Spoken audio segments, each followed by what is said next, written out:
Becky's going to go through some slides with us about PR. So I'm just going to hand over to her so she can bring them up on screen. Okay. Great. Okay, so just to give a bit more background, I've worked with small businesses previously to help them get in the press and started a very small agency which specialised exactly in that. So what I was planning to do today is just go through a few thoughts on kind of what PR is, how small businesses can really make the most of it, some hints and tips really for approaching journalists, and then a few examples of businesses I think that have done it quite well. So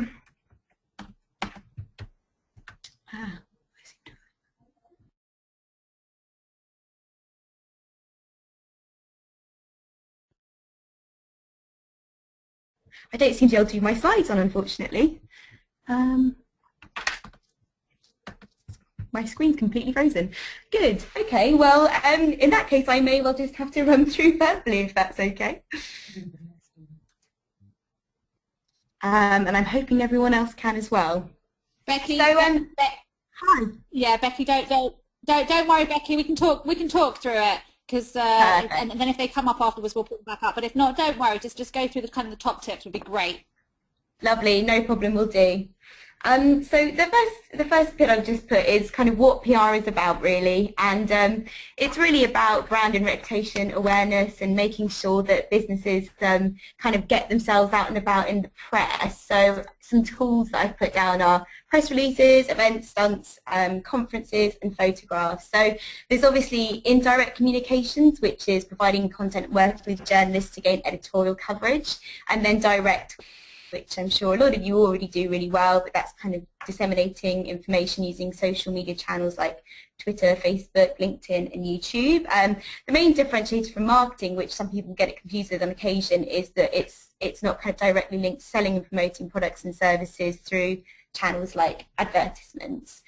So the second slide I put together is a few do's and don'ts of dealing with journalists, just because they can be very time short, very critical of businesses, no matter how big or small they are.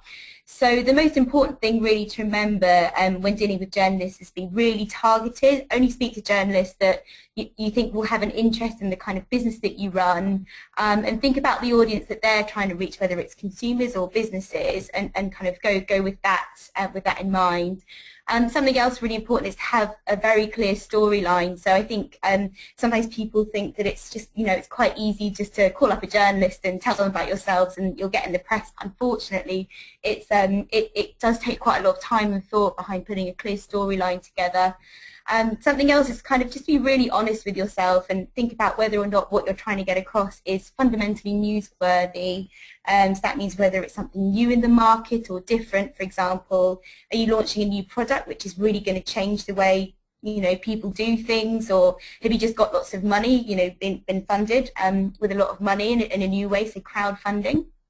And also something really important is building a bank of content that you can start to be known for, that you can use on a blog or, to kind of get what your views and thoughts are out there on things, and people start to pick that kind of thing up. So I've just put a bit of an example of what we do at O2. It's obviously very different to a small business, but something that works really effectively for us on a budget is something we call The Blue, which is just a WordPress site which we put all of our views on, everything from what our customers are doing to things that are already in the news. So we really use that to host our content and also communicate with journalists through that as well. So that's just one really easy way to get started with building a bank of content that you can then send to journalists or kind of raise your profile through your social channels with. So a few examples that I've seen over the past couple of weeks.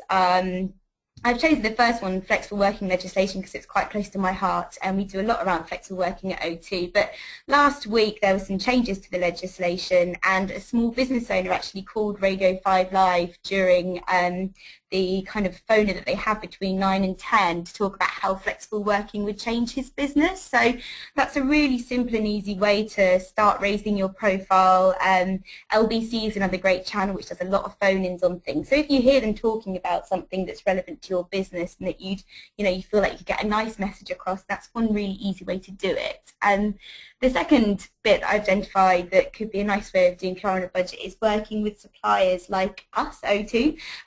We love great case studies, so we work sometimes with the Smarta case studies as well, and particularly if there's something interesting that you've got to say or a really great way that you used a company's products, and they always like to hear from you. So we recently worked with a startup company called Pixel Pin on a startup tariff that we launched earlier this year, and we got some really nice press coverage with them in the likes of City AM and some others. So having a big brand alongside your small business can really help you get in the press as well.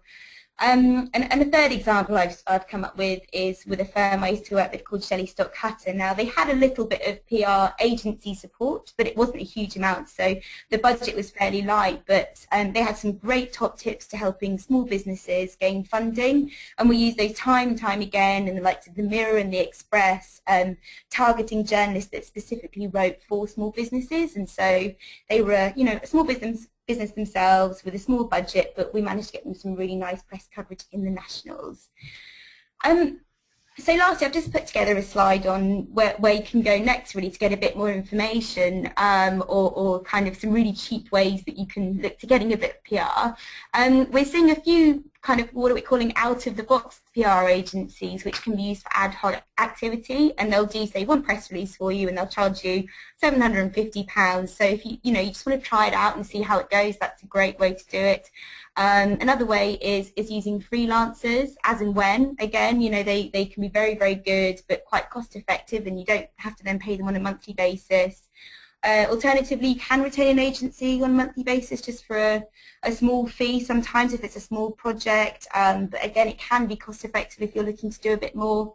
And then lastly, I'd suggest that you go and look at the websites of some of the PR bodies like the CIPR or the Public Relations Consultants Association. That can be a really nice way just to get a bit more information and a few more hints and tips and bits that can help you get started as well. So that was really all I had to say through my slides, and hopefully you'll be able to see them after. But yeah, I think, Shaa, was there anything specific you would like to ask on that?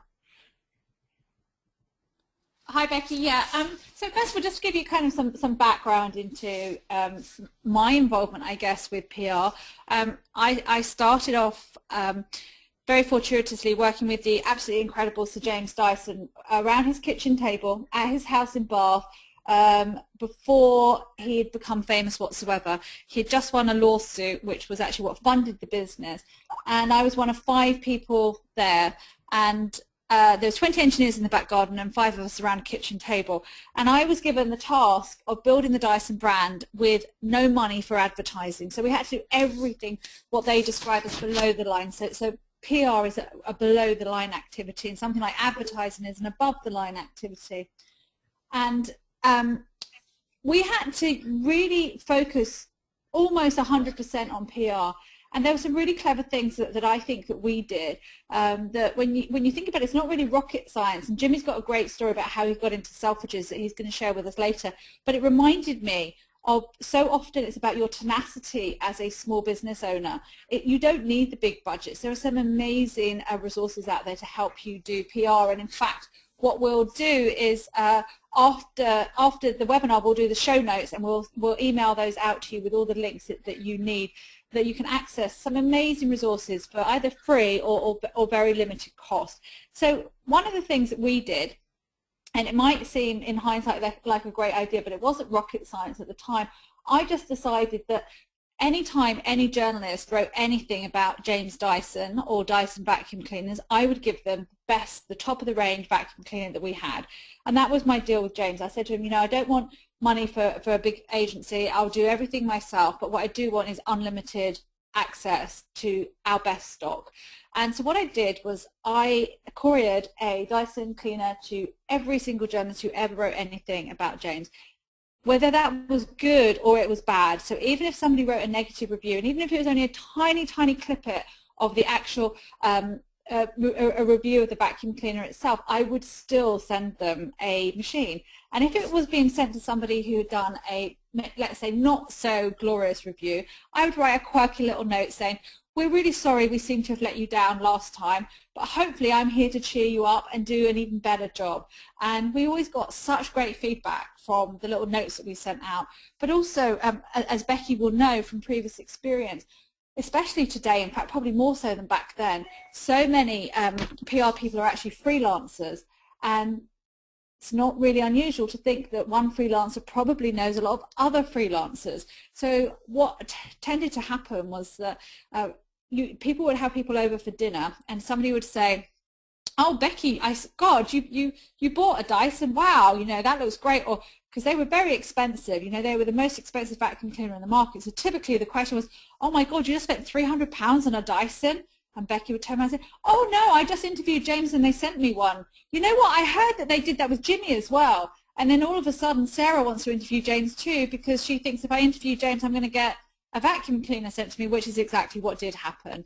And so it's just to show you that, you know, there's so many things that you can do with little or no money. You don't have to think PR is just for big budgets or for big companies. It's really not. In fact, it's the most effective way that a small business can build their profile. But before I ask Becky some questions about what makes a successful PR campaign from her experience, there's one really important thing that I want to make everybody on this call aware of, and that's the difference between vanity PR and sanity PR. And yes, you can tweet that. The difference between vanity PR and sanity PR. So for me, vanity PR is all about somebody who just thinks they just need to be in the national newspapers. And they think that if they're in the national newspapers, they're going to see a 25% increase in sales. And yet they do 80% of their business from their online store. So the reality is, guys, that if you have a feature in the national newspaper, a tiny, tiny, tiny, tiny fraction of a percentage will go from the actual newspaper to your website. So that's vanity PR, as is featured in any magazine or the FT or anything like that. Now, as long as what you're using that vanity PR for, so for example, if you're using it for brand building because you want to go out fundraising, or if you're using it to open a door to get into a new supplier, or if you're opening because it's somehow going to give you the leverage that you need, then that vanity PR has some sense to it. But please don't spend time and money and effort on vanity PR that has no plan behind it. Because if you go out seeking vanity PR expecting sales in return, you're going to be really sadly mistaken, because that's probably not going to happen. Now, sanity PR is where you have a concerted effort and a campaign around building your brand that drives traffic and direct sales back to your business. That is what I call sanity PR. So for example, you might think, well, it's far better to be featured in the Sunday Times than it is on a blog. Well, no, not really actually, because if that blog has a very engaged audience and is the type of audience that could be your customer, and that blog is prepared to do an interview or a review of your product and put a link directly from their blog to your site and your sales page, then your conversions from that piece are going to be substantially greater. I mean, 10, 20, 100-fold greater than they would be if you were in the Sunday Times. So it's not that you don't want to be in the Sunday Times, but you also most definitely do want to be reaching out to bloggers as well. And you need to treat bloggers in exactly the same way that you would treat a journalist, because that's what they are today. Even if it's a personal blog, anybody who's able to create content that people follow deserves you to give them the respect that, for their work and for their creativity. So make sure that when you're planning your PR campaigns, you understand what you're trying to achieve. So if you're trying to achieve brand recognition, then you definitely want a mix of vanity and sanity PR. If it's directly sales related and purely sales related, then you really want to think about focusing 80–90% of your time and effort on sanity PR with online links that go directly back to your business. And again, even if you are lucky enough to be featured, let's say in your favorite publication, let's say you've got a female-focused product and the Mail on Sunday agreed to do a feature with you, that's fantastic. But please make sure that they link to your website in their online version, because otherwise you'll be missing out on a huge opportunity. I was super, super lucky recently to have the BBC do a wonderful feature on me and the things that I do, and because the BBC has such a high ranking from a web perspective, because they're considered to be kind of like the holy grail, a link from the BBC to my website is worth 1,000 other smaller links. So again, it's important to understand all of that. The world is changing, so the old ways of doing PR are definitely different, not entirely, but definitely different. So I guess, Becky, if I can bring you back in and ask you from your experience, what are the key elements that make a successful PR campaign with or without a budget? I think probably, as you mentioned, it's all about the story you want to tell. I think it's really easy to imagine that you can quite easily call up a journalist and say, oh, I've got a story and it's quite interesting, you know. But it's so important as the first step to have in your mind really clearly what your story is and why it would be interesting to a journalist. Again, unfortunately, if it's not something that you can imagine people want to read about, then a journalist is very, very unlikely to write about it either. So kind of that number one piece is having a really clear story that you think will be of interest. And I suppose that can be made up of a few things like what's your differentiator, what's interesting about you, why do people need to read about you, and then kind of as mentioned, some of those things can be built up by preparing stunts, which I know Jimmy will probably talk a little about after, but it can also be done through things like doing a little bit of research, a bit of consumer insight, just to find out some interesting stats around what people think about certain things. So again, around flexible working, we recently did some research around how many people are now working in the office because technology is enabling them to work from wherever they are as opposed to being kind of chained to their office desk. And we've got some really nice pickups, so that's a really nice way that you can do things as well. Another nice and quite important bit, particularly for national press, is photos. You know, they love to have interesting photos, so whether that's, you know, you have a celebrity endorser who's happy to come and help you for half a day or so, getting a picture with them, or I can't think of any of the other examples at the moment, but you know, they work really nicely, particularly in regional press as well. So maybe that you want to target your region, and a photo story is a really nice way to do that. So those are a few elements I think can help really build a nice PR story. Oh, sorry for the lag. I was just unmuting myself. So I'll just add to those elements. So whilst on the one hand, I think a lot of people just assume they can contact a journalist because we all get so consumed with our own businesses and products and services, and obviously we think, you know, they're the next best thing since sliced bread, and we assume that everybody else is going to agree with us. So there's a group of people who make that assumption, but equally I think there's another group of people, maybe even an even bigger group of people, who think it's just too difficult, and the truth lies somewhere in between. So if you want to find out who's the best journalist let's get some practical tips for you guys now. So if you want to find out who's the right journalist to contact, you've got to start doing your research. And the same is true. When I say journalist, please read journalist/blogger, because they are as important as each other. So start doing your research. Which journalists or bloggers cover similar topics or similar businesses to yours? Who do they write for?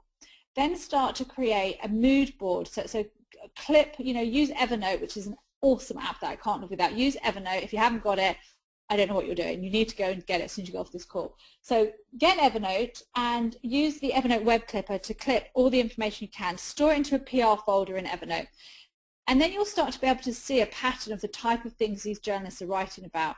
And when you start to see that pattern, you'll be able to find a hook that relates what they've written about maybe 2 weeks ago to something that you're doing.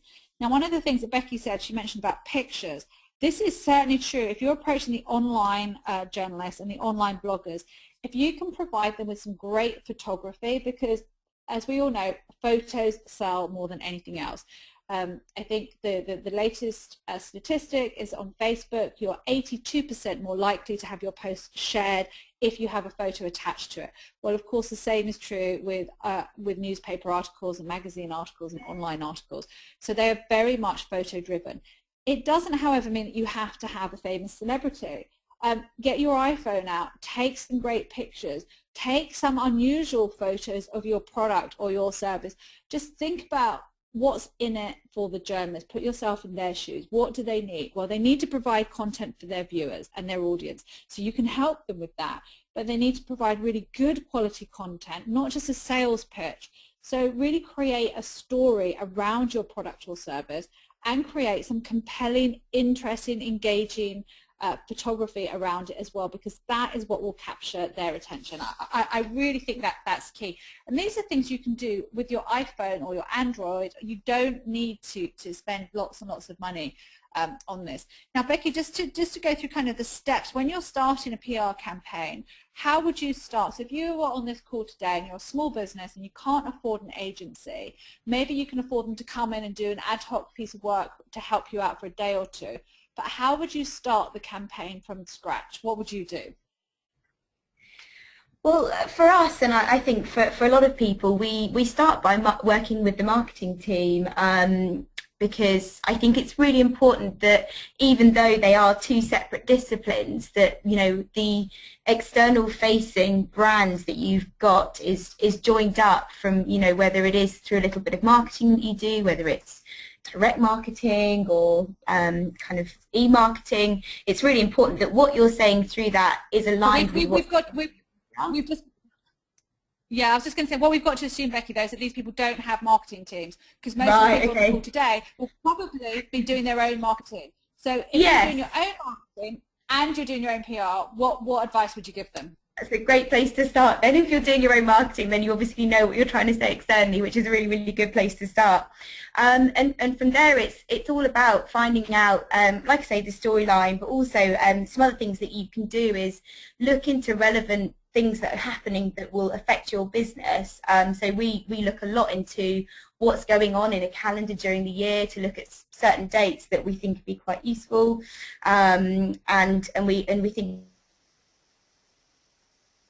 about how we might be able to use those to get what we want to say across. So that's kind of one step that we might take. And then it's all about creating your story. It's all about finding out what you've got that's interesting to say, and then, you know, starting to write things down. So writing down your press release is obviously really, really important. And then targeting as well. It's absolutely crucial, like I said earlier, to find the right journalist that you think will be interested in your story, because it won't be everyone, and it may be actually that you want to go to some trade journalists or some specific journalists on a national paper, like you said earlier, Shaa.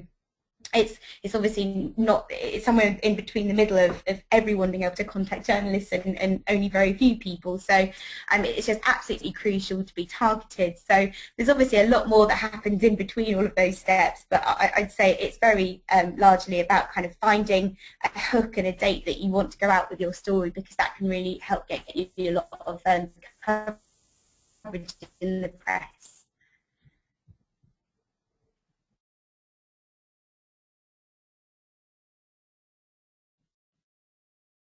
Oh, can we still hear you, Becky?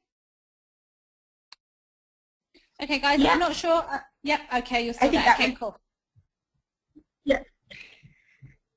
So I think that, yeah, that's about everything for now, I think, on steps, really.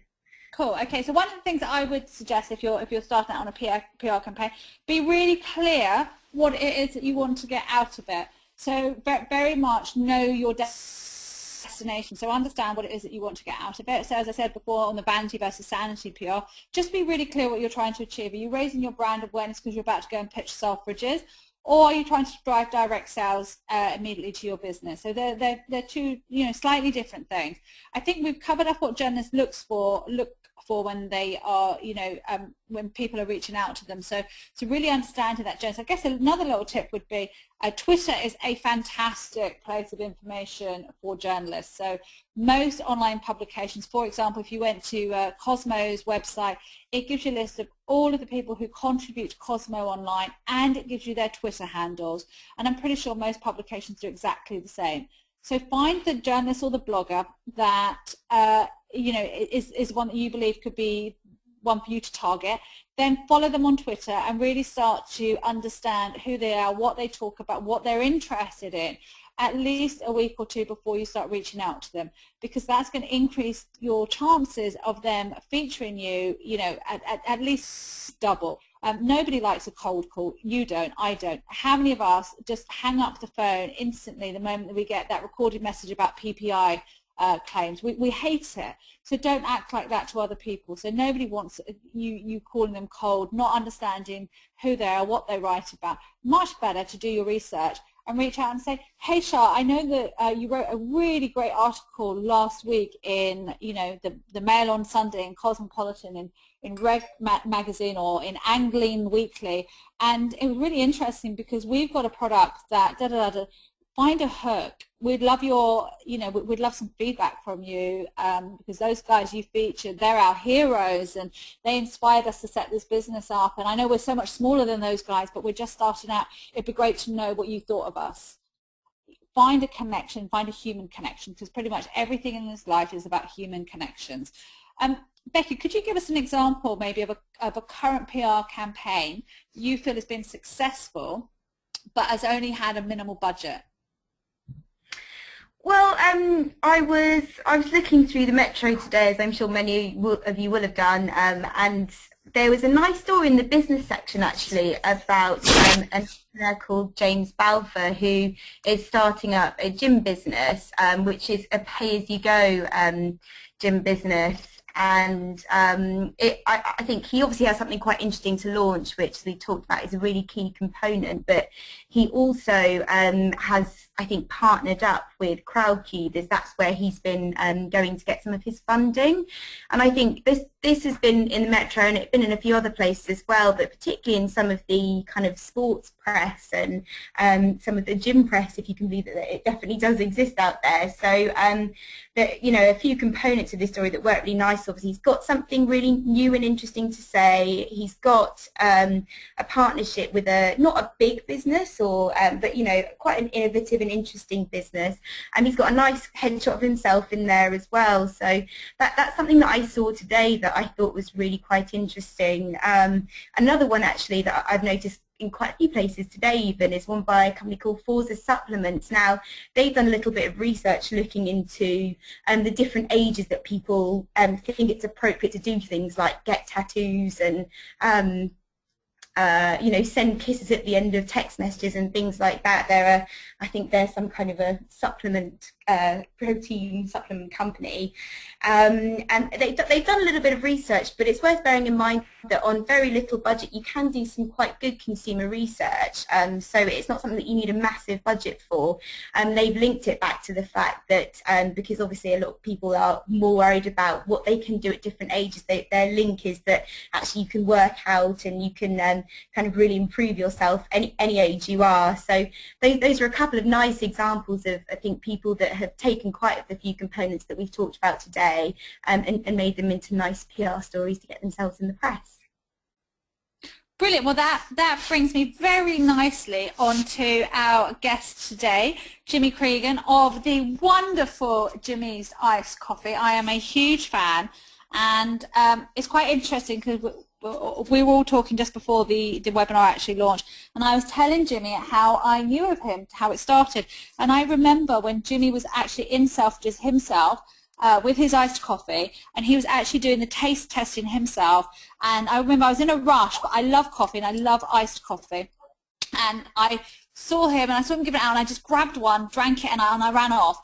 And that was my first kind of interaction. But I thought afterwards, wow, that was so good. And then a few months later, I came across a shop that stocked his iced coffee and bought a whole load and took it home.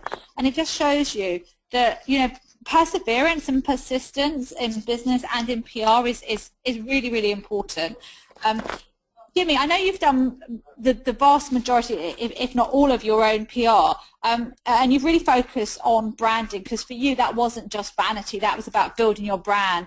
Yeah, I'd love to know, just like firsthand, some of your stories. Like how did it all start? How did you get your first piece of press coverage, and how important has that press coverage and support been to you? Hello. So, well, I mean, the whole Jimmy's Iced Coffee thing started in a nutshell, basically getting fed up with UK winters, going to Australia, finding an incredible ready-to-drink iced coffee over there and falling desperately in love with it. Returning home, going to the supermarket, realizing that the shelf is full of rubbish and nothing that I liked. So I was basically just pushed into a corner and forced to make my own. That's kind of our story. And then I guess with a startup business, you have absolutely no money. So you have to do the very best you can with the very limited resource. So I guess with us, it was kind of, you know, when you throw something at a wall and you just hope that stuff sticks, that's kind of been, that's kind of what's happened with our business. And it still kind of happens to this day, because we're still only fledgling. We're still only kind of three years old. But what we found was things like social media was really useful, and I think people get quite scared with the term PR. When you say the words fully, when you say public relations, it's basically how you relate with the public, and that doesn't necessarily always mean a Telegraph article or a magazine article. It can always just be the live chats that you have with people through Twitter and through Facebook. And the joy of those social media networks is they all have their own time frame. And you look at something like Facebook, and Facebook is a great way of including people on a much longer term scale, so that you can get involved with people for an entire day on one particular post, for example. But with Twitter, you can put something out and it's gone. It's gone in a millisecond, so you can basically repost the same thing and again and again and again, and people aren't going to get bored because they're only going to see it once or twice maximum if they follow you. So a perfect example is when we did a video on YouTube, which was how to create a White Russian in the wind and rain and a gale, and we basically plugged it out onto Twitter, and I must have tweeted it about, I don't know, 200 times to barmen, to people who run cocktails, to people who like comedy, to people who like humorous things, to people who enjoy road trips, to people who like coffee. And we got some really good traction with it, and we got a few thousand hits on our YouTube site, but it's all from just literally clicking, clicking, clicking. There's been heaps and heaps of things. Just trying to think off the top of my head about our PR and how we go and talk to magazines and things. We did have a PR agency for a little while, but we were paying them an extortionate amount of money, and we realized we can actually just do this ourselves. So trying to find the right journalist was always a bit of a mission. I got some good inside tips that you shouldn't go and speak to the editor. You should go and speak to the features editor or the features editor's assistant, because the assistant is the one that does all the running around, and the editor is the one that gets taken out on swanky lunches. So if you get the one that does the blood, sweat, and tears and tackle them, then the chances are they'll try and persuade the big boss, who's always too busy to see a small brand like us. And I never forget how daunting it was going to a press room, going to the post room of a gigantic magazine house like Hearst Publishing, for example, or Bauer Media. You go to their post room, and there's a guy sat there, and behind him is a Burton snowboard, a Moët and Chandon, a Magnum bottle, jewelry, a Burberry handbag, and then there we are handing over a polystyrene box that's been wrapped beautifully full of iced coffee, and you think, well, the chances of that getting opened after the Burton snowboard, the Givenchy handbag, etc., etc., etc., is going to be a tough one. So you've got to be really, really creative in your approach. But Jimmy, that didn't account for the fact they all needed some caffeine, and your coffee is so much better than Starbucks. True. Yes, indeed. I guess you just when you're in the thick of it, and we are in year 3 now. The first 3 years we've just done.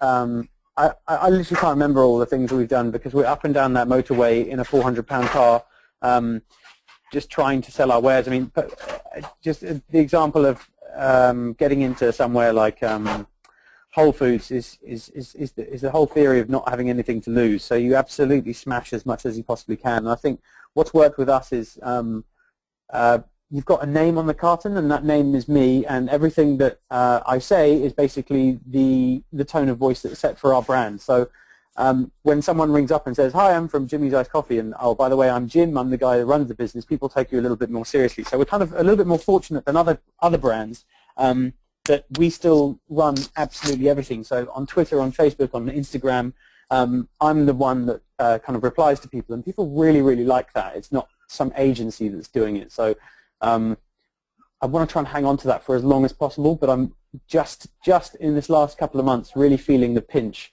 of being able to reply and stay on top of every single tweet, every single DM, every single comment on Instagram, every single post that's uploaded through various hashtags, being iced coffee, Jimmy's Iced Coffee, KYCU, keep your chin up.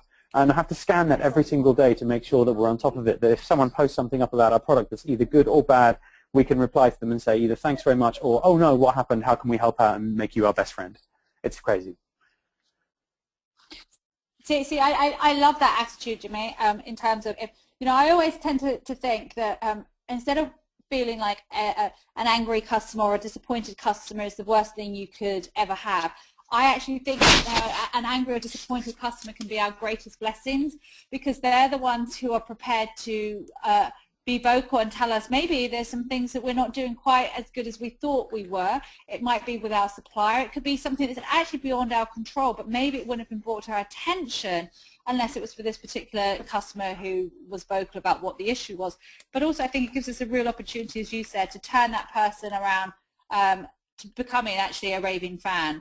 And I think social media is a great way of doing that. And I think, when we're talking about PR, there's no denying that, I think it was probably like 18 months ago now, I think O2 will always and forever be known for having one of the best corporate social media strategies. When they had I think it was almost like 48 hours of outage on their phones, they took to social media. They empowered all of their staff to respond with humor, with dignity, with whatever they felt was the right thing to do with the customer. And I just think that's a great example. And that is also a big PR example. And I'm really pleased that you kind of differentiated between, PR isn't just about getting into the newspapers. It's about all the ways you relate to your public, all those different touch points. So Jimmy, if I was to ask you, what was the kind of your one most memorable PR kind of success, what would it be? I think well, we've had some really great broadsheet stuff, and we've had a fantastic piece in the Evening Standard. We've had an amazing piece in the business section of the Telegraph. I mean, we were even in the Times Mind Puzzle as one of the clues, which is very, very random, but quite funny at the same time. And the thing is, with that kind of thing, people can talk to the hilt all day about how much value that's worth, but unless someone actually goes and visits the store to go and buy your product, which at the end of the day you're not going to know if they do, you never know how valuable something is going to be. So in answering your question, I'm not going to answer it with the most kind of which had the most successful outcome, because I can't measure success, which is why you just have to keep doing stuff 24 hours a day, which is proving its worth. But there's two little examples that, as you were talking about that just a moment ago, I've just got two examples. And one of them is we put a post up on our Facebook page saying, "What do you think of this branded fridge?" And we've done a branded fridge with it was like a blue wrap, and then we put a white sticker on the front saying Jimmy's Iced Coffee. And we probably got about 130 comments, people going, "Oh, that's amazing. Oh, I really like it. This is really nice." And one person just wrote out and said, "It's really boring. It just looks really, really dull and boring." And that person was completely and utterly right. And so we completely stripped the fridge, and we rewrapped it in a zebra print with a spangly gold front. And that's now known as our disco fridge. And the feedback that we've had off doing that has just been absolutely phenomenal. And we've got it into places like Storm Modeling Agency, Adidas's HQ. We're getting these fridges out into whole heaps of places, and they love the fact that there's just this crazy disco fridge that they can get hold of, as opposed to some kind of corporate style looking brandy kind of fridge that just looks really, really boring. So that was one really nice piece of it. I love how your voice changed. Yeah, I love how your voice changed when you did that picture. Very good. It's the nose pinch. And then the second thing was we had this dude who's got a blog in London. He's a Shoreditch kid, and he took a photograph of one of our gingerbread iced coffees that we launched a couple of winters ago. and he took a photograph of it on top of a big wheelie bin, saying, "This is the crappiest product I've ever tasted in my entire life. I bet their entire marketing team have got 2 brain cells between them to come up with this gingerbread variety. The design is shocking. The taste tastes just awful. And I can't believe there's such a bunch of WANKERs out there that are trying to, do this kind of thing." So I took it upon myself just to reply very politely onto his blog saying, "Hey man, I'm really sorry to hear that you had such an issue with our product. Yeah, and you had to be so vocal about it because you've got a blog and you're taking photographs of it and you're dissing us left, right, and center. But you've got your opinion and that's absolutely fine." I said, "Have you tried our original version, which is the blue one?" And I got a reply back immediately saying, "Oh my good God, I had no idea you'd find this, and didn't realize that the owner would get back in touch." And I said, "Well, yeah, I am the owner. It's just me and my sister. The marketing team is made up of just myself, and maybe I have 2 brain cells." And your 2 brain cells. Yeah, exactly. Which is pretty much what is left at the moment, to be honest. He basically he took that post down and he did a repost of the original one because he actually likes the original, but he didn't want to say it because he's kind of too cool for school at the time. And then he reposted a really nice post about the blue one. And I just wrote to him saying, "You know what, thank you so much, because although your blog is small, someone might stumble across it and go, yeah, do you know what, those guys are a bunch of idiots, so why would I bother?" And negative press can spread so quickly, and it's quite nice just to nip it in the bud and make the person who doesn't like what you're doing, make them really like what you're doing. And it's really easy, and if you're honest about it and real, then it's great. It's really good. Absolutely. Love that. Now, we've got 129 people on this webinar today, so it's amazing. Woo!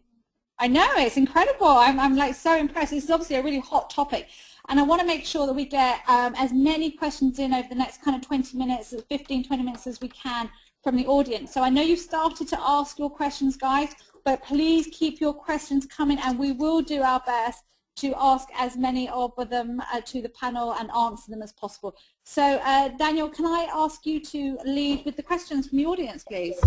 Sure thing, Shaa. Karen Jenkins asked, she was referring back to your Dyson story, and she said, "What do you do if you don't have any stock to give out to journalists?"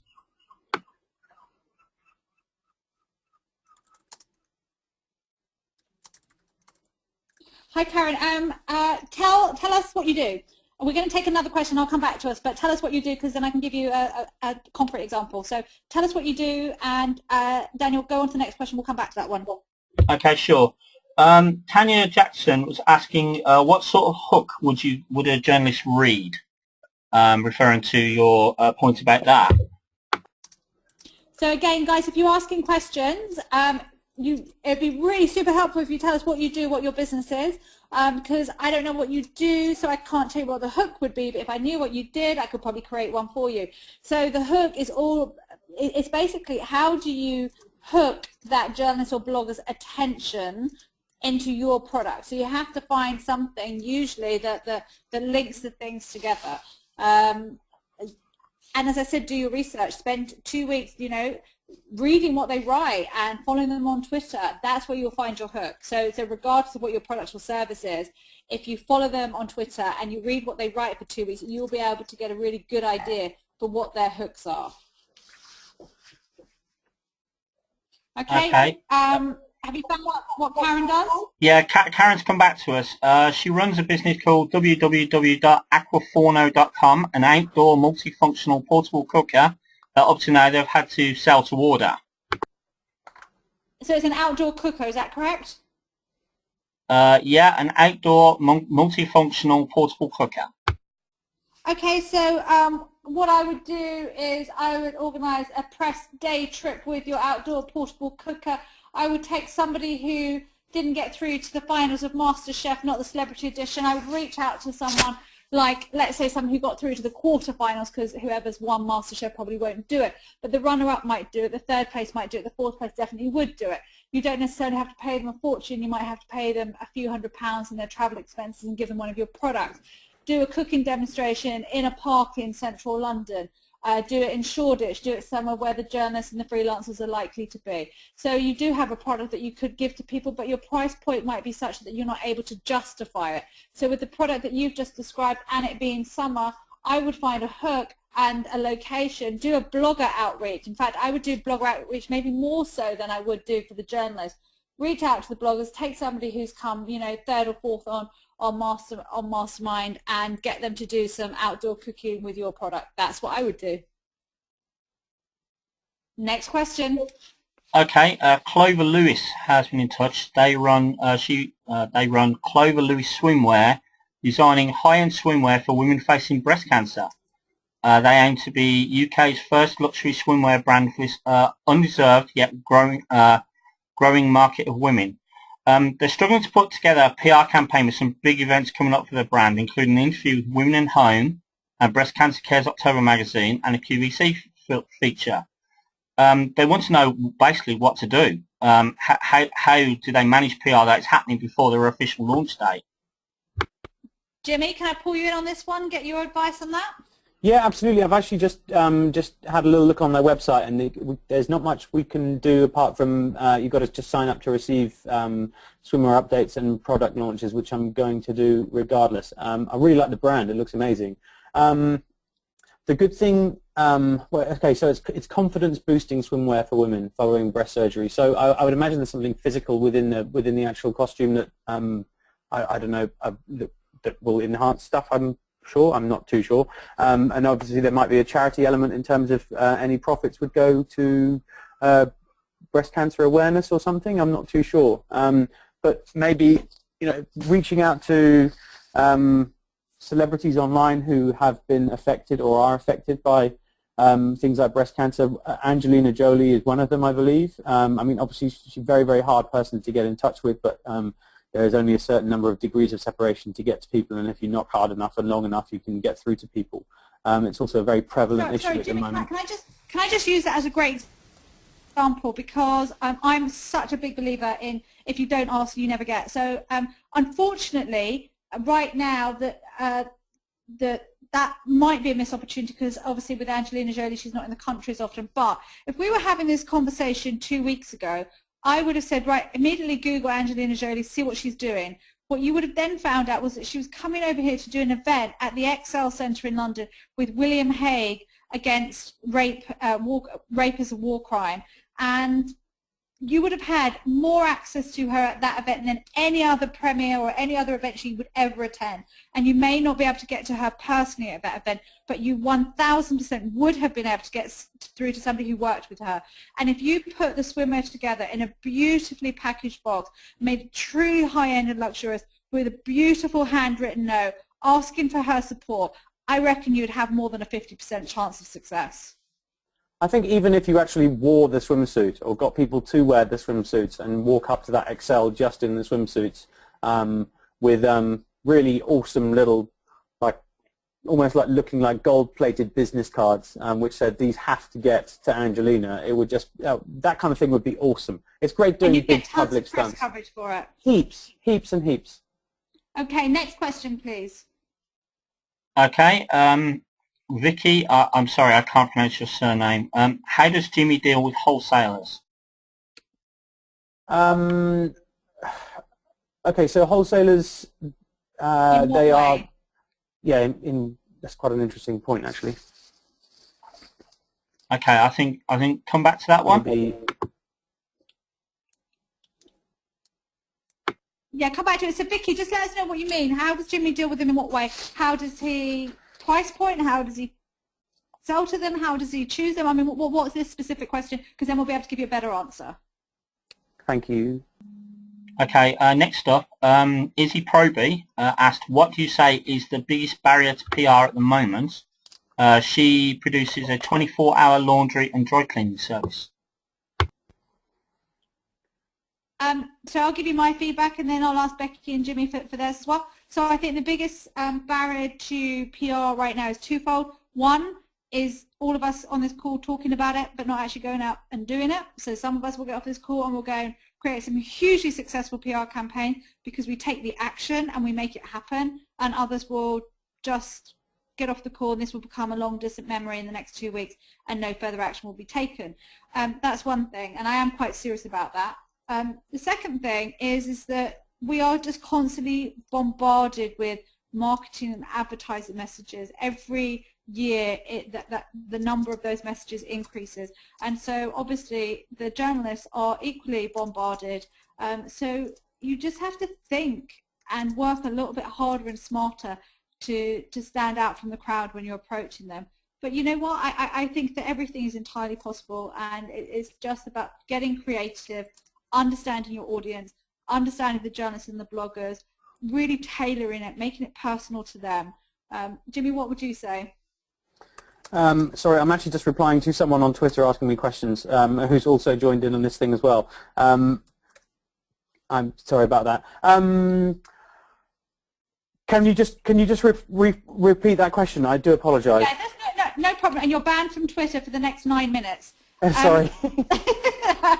you can tell Hootsuite that I've banned you. What would you say are the biggest barriers to PR today? My answers, Jimmy, were one, that we don't actually take the action, that we talk about it but we don't go and do it, and the second one is that we're bombarded with advertising and marketing messages, and the journalists are even more bombarded. So we need to become more creative, more focused, and make sure everything's really personalised. Yeah, that's it. I think the first thing is confidence, and actually just, you know, if you're in a business, are you literally 100,000,000% in it to win it? Because if you're not, there's just no point in doing it. And a lot of that involves getting off your ass and doing something like that you've never ever done before, and going completely out of your comfort zone and basically seeing what happens. And chances are, when you do, good stuff happens, because it means you've taken a leap, you've made you've taken a big risk. And then the other thing is yes, people are bombarded all the time, but the last thing someone wants to hear is, "Hi, good afternoon, it's Thingy from this agency, and I'm here today to represent a certain brand," and they're just going to be like, "Oh my God, I'm bored already." So it's finding out or thinking of really, really unique ways that these people have never, ever been introduced to or been exposed to before in their entire life. So whether it's buying a billboard outside someone's office and taking that space for a week, saying, "Oi, Mr. Journalist, this is your name. I need to talk to you. What can you pick up your phone, please?" Or something just really, really unique that actually makes them smile. And if you make someone happy, then chances are they're going to remember it 10 times more than if you annoy someone, because they're just going to forget about you in an instant. Absolutely. Okay. Becky, any tips from you? What do you think, Becky, is the kind of things that stands in the way of good PR coverage today? I'd agree with Jimmy. I think it's all around confidence and thinking, you know, oh, I can't do it, or I'm not interesting enough, or I haven't got anything to say. I think every business is different. Every small business, every big business, you know, we're all completely different, and it's about finding out what you've got that's different and interesting and newsworthy to say, and really kind of running with it. And I think as well, you know, there are lots of opportunities out there to kind of capitalise on what you've got that is different. So it's I think a big barrier is just thinking about what those things are, and then not being afraid to run with them. You know, it's there are plenty of opportunities, but it's just about taking them and really being confident about what you do and what you've got to offer. And then more often than not, you know, journalists are really interested, and then, you know, through social media you can really start saying what you want to as well. Fantastic, brilliant. Dan, I think we've got time for 2 more questions. Okay, Rebecca Oliver. Oh, by the way, Karen said thank you. Your advice is really helpful. Rebecca Oliver said, "I am starting a bakery in Dalston in London. It's a social enterprise employing young people. We're struggling to send our employment message out without undermining the products. How can you, with a social enterprise, reconcile your message and your products?" That's, sorry, okay, go on. so I'm going to pull Jimmy into this one as well, particularly because it's food-based. My answer to that would be really, really simple. Just make sure the quality of your product is outstanding. I don't think that they don't have to be mutually exclusive. The fact that you are a social enterprise should have no bearing on how amazing your products are, or what the press or the PR think of that. Because at the end of the day, particularly with something like a bakery, as the saying goes, the proof is in the pudding. Over to you, Jimmy. I'll wholeheartedly agree. And also think social enterprises are absolutely amazing, and they should be shouted about and celebrated from the rooftop. To be able to time manage and organize that is I can't even begin to imagine how hard it must be, but I would imagine also the rewards are humongous, and I think that can actually outweigh let's say the quality of the food, because obviously the quality of the food has to be good, but the story behind it being a social enterprise will obviously, especially in Dalston area, people are really into the community over East, and I think it's something that people would want to really get involved in and support over a standard bakery.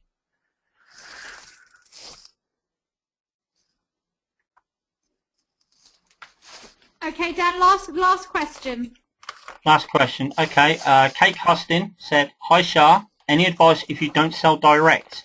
We have a fun sports equipment product that lends itself to great PR, but the product is available through a network of retailers rather than us. We want the coverage but don't want to favour any one set retailer over another. Do you have any tips?" Yeah, absolutely. So what you want to do then is you want to get general coverage for your products without referencing any of the retailers, or if, for example, you have 3 key retailers, you might want to have a footnote, and again I might ask Jimmy this because it would be interesting what he does when he does this with his product, is you might want a little footnote that says as supplied by, or as sold in, and then list 3 or 4 rather than just 1. That might be one way of doing it. I can understand why you don't want to favour one over the other, but equally you want to still be driving people to where they can purchase the product. So what I don't know is if you sell this direct on your own website as well as selling via the retailers, but I'm going to assume for now that you don't. So Jimmy, how do you deal with that when you're doing PR coverage? Maybe now 3 years in it's a little bit different, but when you first started out and you only had a couple of retailers on board, if you got press coverage, did you actually mention them in your press coverage? We definitely did, and it depends on who's mentioning you. But for example, with the Telegraph, you'd try and be kind of Waitrose and Selfridges heavy, whereas with a much more mainstream paper, you might want to mention things like BP and Tesco and places like that. And it would be interesting to look at are these stores that have a number of sites underneath them, or are these like all independent sports shops of which there could be 120? That would be really, really hard. But with us, I mean, even on Twitter, when you're only allowed 120 or 140 characters, we can still pretty much label every single stockist that we have. And another thing is, if on your website you should maybe have like a stockist map, and which we've actually just taken ours down because there's over like 2,000 places where you can get a Jimmy's now, and the whole England map is covered in these little icons of iced coffees, and it's really hard to manage because some Tesco stores will list the product and then they'll delist it, and you don't want your customer getting angry. But if, for example, you've got 20 core retailers, you could actually just put them on a map, get it plotted so that people can type in their postcode and it'll say, hey, you're actually 30 miles away from this stockist that stocks your product, and here's their telephone number, and you can give them a call and see if your size is in, for example. That's really useful. Awesome, that's really fantastic. So I would just like to say a huge thank you to Daniel for hosting. I'd like to say a big thank you to Becky from O2 for sharing her experiences both at O2 and previously. And obviously I'd like to say a massive thank you to Jimmy and Jimmy's Iced Coffee from your #1 fan, Shaa. Can I say thanks very much as well? And I'm going to be online. I'm online all day anyway, but I'll be on Twitter for the next hour, just free if anyone wants to ask any more questions. So I'll be there ready to reply in an instant. But thank you very much for listening. Fabulous, Jimmy. Thanks so much, Becky. Really, really appreciate it. And thank you to all of you guys for joining us today. Like 130 of you in total throughout the course was just incredible. So thank you so much, and I look forward to seeing you on the next one. Thanks, guys. Rock and roll. See ya. Bye.